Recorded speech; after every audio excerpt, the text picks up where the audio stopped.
साथीहरु हेर्नुस् न, यो अस्ति रोपेको जुन चाहिँ थियो नि कोपी मैले, त्यो चाहिँ अब यस्तो भएको छ नि त, यो फेद मात्रै गाड्नुपर्छ हो। अब बिउ चाहिँ यस्तो हुन्छ नि त, यो सानो सानो छ हो, अन्त त्यसले गर्दा यो जरा मात्रै गाड्यो, डल्लै पुर्यो भने फेरि मरिहाल्छ पिल्सेर हो। अन्त त्यसले गर्दाखेरि चाहिँ फेद मात्रै गाडेको अब यस्तो हुन्छ हो।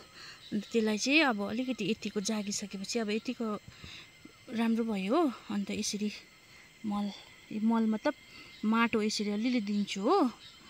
त्यहाँदेखिको नत्र चाहिँ यसरी गरेन भने चाहिँ फेरि सबै मर्छ हो। यो डल्लै यसरी हामीले गाडेर रोप्यो भने चाहिँ डल्लै मर्छ कि। त्यसले गर्दा सानो यस्तो बिजन हुँदाखेरि चाहिँ हामीले चाहिँ टक्कै यसरी गाडी मात्रै राख्नुपर्छ हो माटोमा। त्यो पनि डाइरेक्ट मल दिनु हुँदैन साथीहरू, मरिहाल्छ नभए।